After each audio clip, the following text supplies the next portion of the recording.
A significant internal shift is occurring within professional women's basketball as the complexities of the league's sudden growth begin to surface. For decades, players sought broader recognition and investment.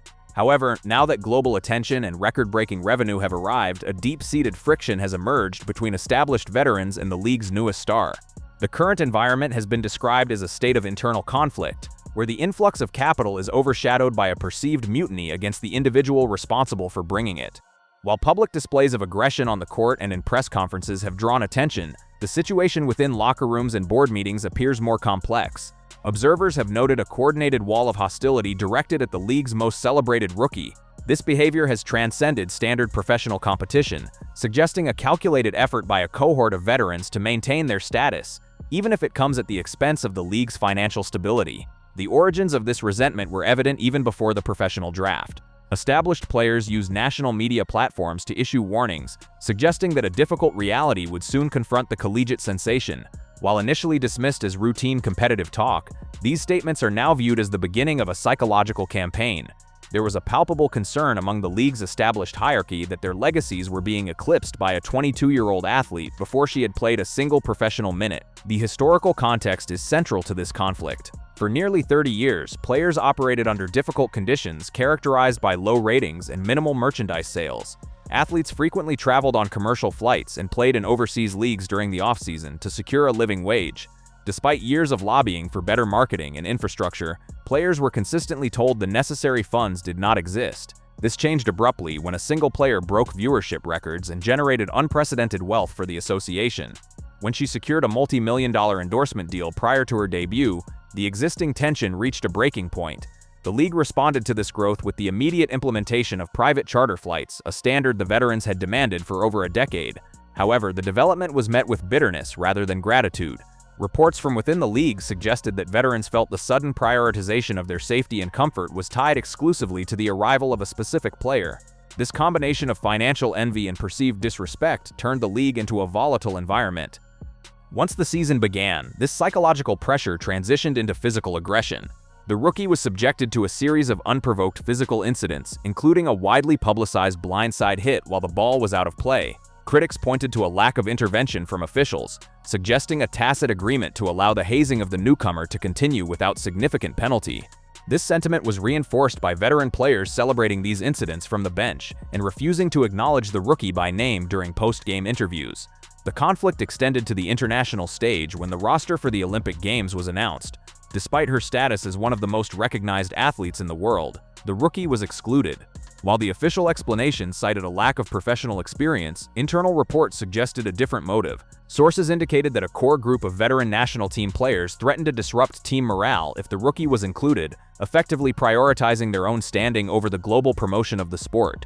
This strategy of exclusion eventually led to a significant public backlash. Media analysts began exposing the underlying jealousy, questioning why veteran athletes were actively undermining the person responsible for the league's newfound financial success. The narrative of tough play was increasingly viewed as a cover for professional insecurity, as the established guard appeared willing to jeopardize their own financial futures to maintain a social hierarchy. The dispute escalated into a structural crisis when the Players Association opted out of their collective bargaining agreement. While presented as a move for higher wages, the timing suggested it was a maneuver in the ongoing struggle against the rookie's influence. Leaked reports indicated that a faction of veterans was frustrated by the league's focus on a single player, leading to threats of a work stoppage unless marketing priorities were restructured to feature the veteran class more prominently. The prospect of a strike at the height of the league's popularity underscored the depth of the resentment. The opposition demanded that promotional time be distributed equally among veterans, regardless of consumer demand or viewership data. This approach ignored the market reality that a single individual was driving the majority of global interest in the sport. In the following months, the opposition intensified their efforts through digital platforms, attempting to reframe the rookie's success as a result of unfair privilege rather than skill. This coordinated effort involved players across multiple teams and was supported by certain media figures who attempted to normalize the hostile environment. However, public perception remained largely critical of the veterans' behavior. The consequences of this internal sabotage continue to affect the league, creating a rift that may be permanent. If the current trajectory continues, the veterans risk alienating the audience they spent decades trying to build. The professional women's basketball community now faces a choice between allowing the sport to evolve or maintaining a hierarchy that threatens its long-term viability. The current state of the game reveals a complex struggle for control that extends far beyond the court. The economic implications of this internal friction became undeniably clear during the negotiations for the league's new domestic media rights deal. For years, the association struggled to command more than $60 million annually from broadcast partners, a figure that barely covered operating expenses.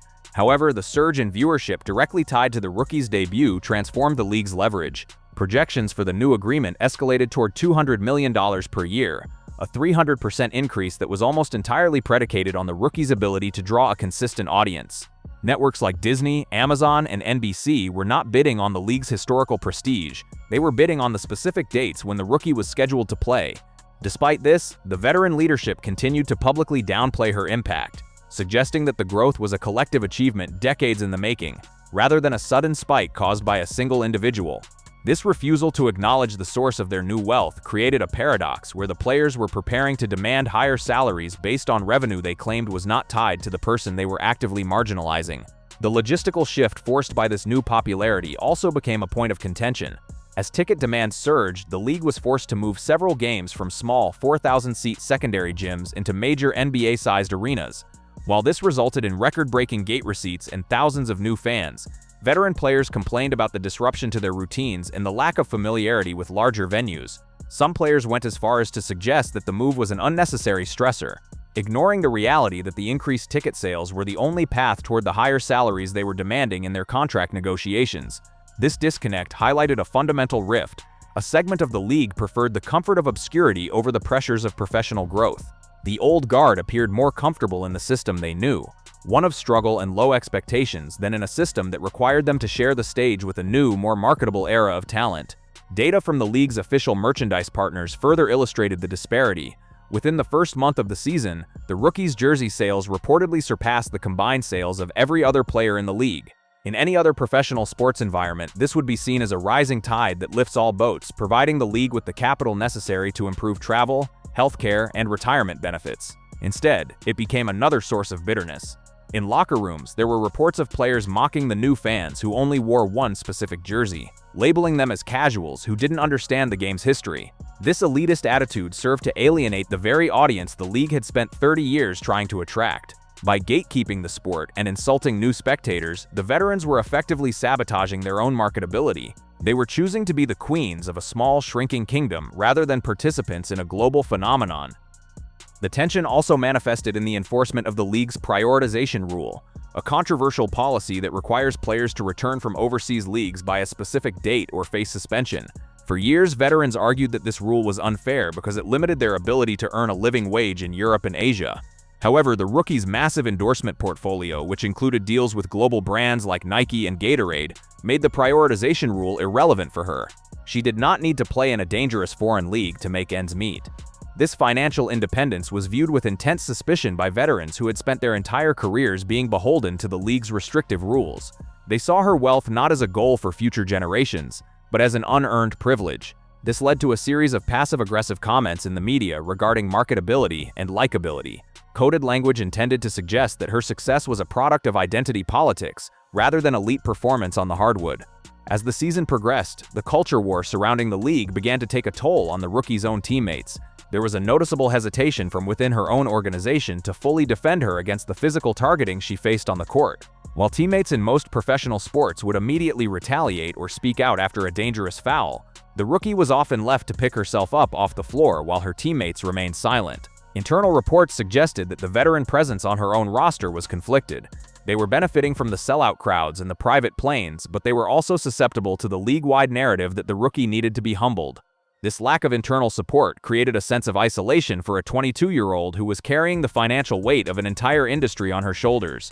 The league office, led by the commissioner's circle, found itself in a defensive crouch, unable to navigate the PR disaster. They were caught between celebrating the massive ratings and protecting the feelings of the veteran players who felt overlooked. In an attempt to appease the old guard, the league's official social media accounts often highlighted veteran highlights over the rookie's record-breaking statistical performances, even when the data showed that fans were specifically clicking for the newcomer. This institutional gaslighting only served to embolden the anti-rookie faction. If the league itself wouldn't fully back its most valuable asset, the players saw it as a green light to continue their campaign of psychological and physical hazing.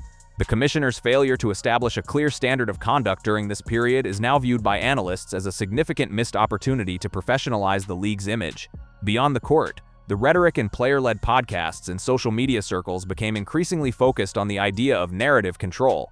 Veterans began to openly theorize that the media was manufacturing the rookie's greatness at the expense of established stars. They ignored her collegiate record, her shooting range, and her passing vision, instead focusing on the idea that she was a media darling who hadn't earned her stripes. This argument ignored the objective reality of the numbers. When she played, the ratings tripled. When she sat, they plummeted. The market was speaking clearly, but the players refused to listen. They were attempting to fight an economic reality with an emotional argument, a strategy that has historically failed in every professional sports league.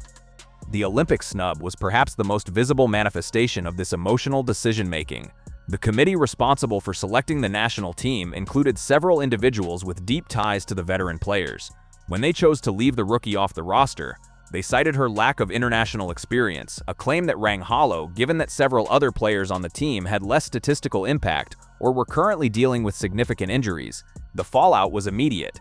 Fans who had planned to tune into the Olympics to see the new sensation simply checked out. The national team, which had always operated in relative obscurity despite its dominance, missed a chance to become a mainstream cultural powerhouse. The veterans on the team got their wish. They kept the spotlight to themselves, but that spotlight was significantly dimmer than it would have been had the rookie been on the bench.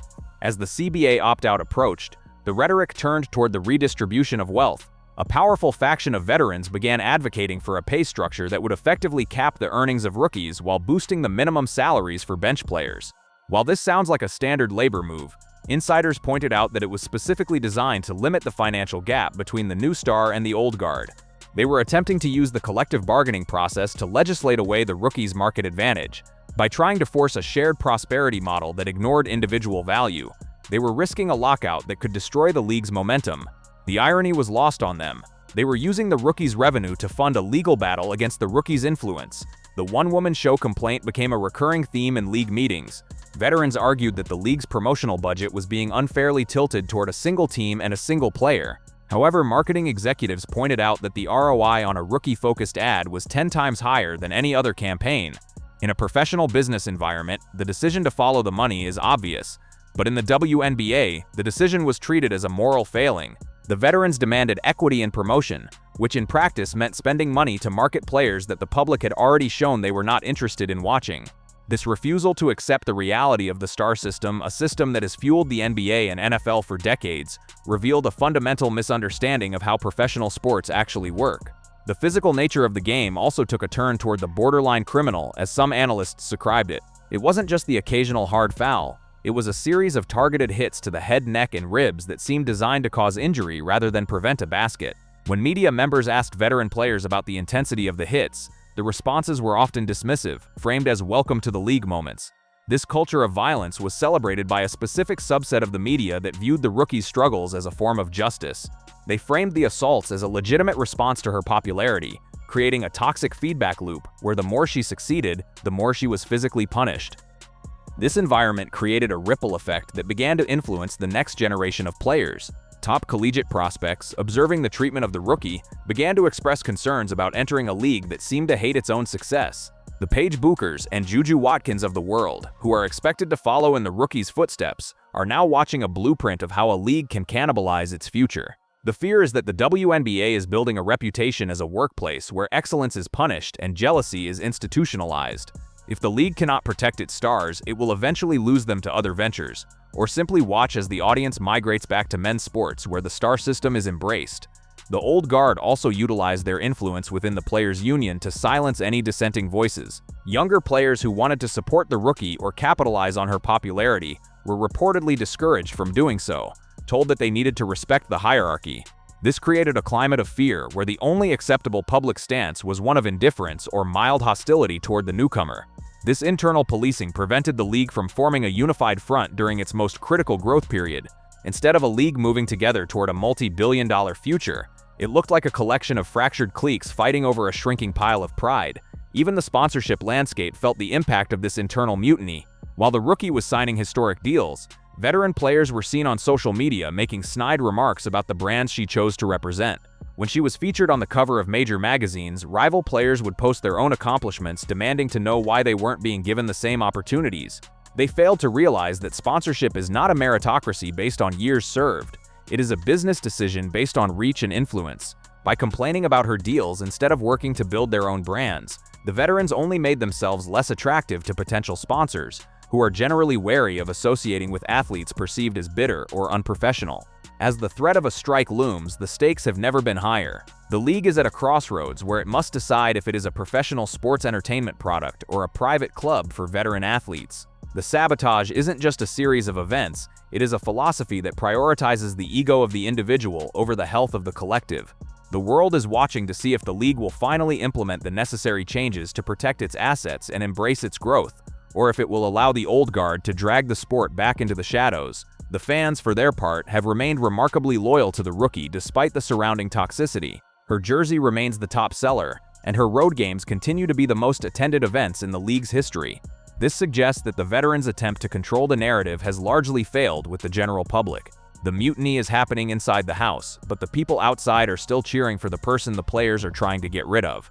This disconnect between the players and their audience is perhaps the most dangerous aspect of the entire situation.